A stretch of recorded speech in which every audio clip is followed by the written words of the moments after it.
escalade militaire entre l'Iran et Israël, les deux pays qui s'échangent des frappes de missiles, et ce, pour une 5e journée consécutive.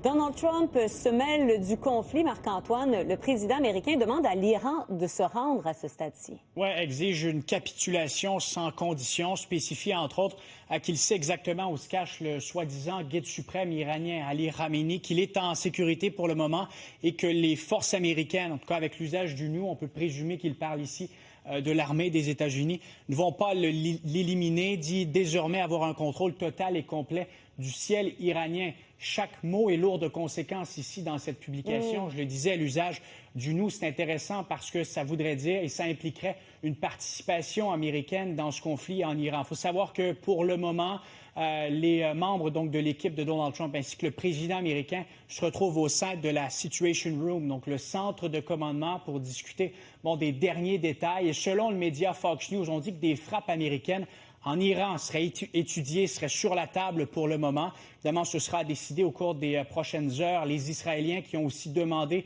aux Américains d'adopter une posture défensive. Il faut dire qu'au cours des derniers jours, il y a plusieurs forces américaines qui ont été mobilisées sur le terrain, entre autres des avions ravitailleurs, mais aussi, selon Fox News, des avions de combat américains, ce qui vient complètement changer la donne ici. On se questionne depuis plusieurs jours à savoir si les Américains vont s'impliquer directement en Iran. Donald Trump a laissé la porte ouverte dimanche lors d'un entretien avec ABC News.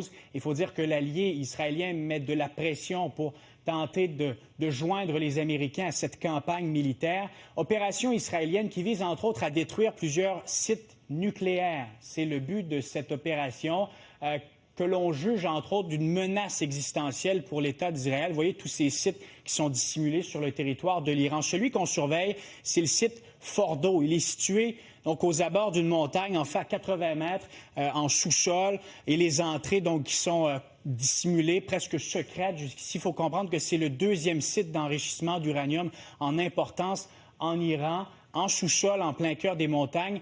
Et c'est un site qui ne peut être atteint qu'avec une bombe américaine. C'est là où ça devient intéressant.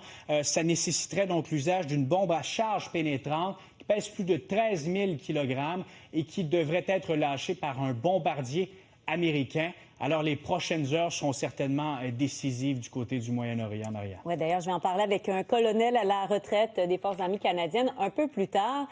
Maintenant, Marc-Antoine, il faut comprendre que Donald Trump, ce qu'il dit, lui, c'est qu'il veut mettre fin au conflit. Mais en tout cas, c'est ce qu'il disait hier soir à bord du Air Force One lorsqu'il était de retour du G7, donc pour régler évidemment cette situation au Moyen-Orient, dit qu'un cessez-le-feu n'est pas suffisant, que quelque chose de bien plus gros serait en préparation. Est-ce que c'est une implication américaine? C'est possible, mais souhaitait à ce moment une véritable fin à ce conflit qui monte en intensité depuis les 5 derniers jours. Pour le moment, aucun signe de ralentissement sur le terrain. L'Iran a bombardé au cours de la nuit les territoires israéliens sans arrêt jusqu'à l'aube, des cibles stratégiques qui ont été visées à Tel Aviv, à Haïfa, dont celle du Mossad, qui est le service de renseignement israélien. On voit des missiles, des éclats de but un peu partout à Tel Aviv. Et Israël a répondu au cours de la nuit à frapper des infrastructures militaires, des sites de missiles dans l'ouest du pays. Il y a un important commandant militaire qui a été tué. Je vais vous laisser entendre Donald Trump qui était à bord de son avion présidentiel hier parce qu'il n'excluait pas à ce moment d'envoyer de hauts responsables américains pour négocier avec donc l'administration de Téhéran. Écoutons le président américain.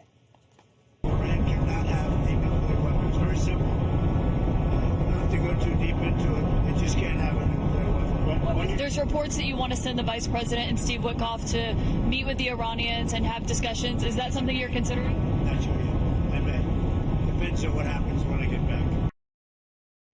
Ça bouge beaucoup en ce moment. Continuez de suivre tout ça pour vous pour l'après-midi. Merci. Merci Marc-Antoine.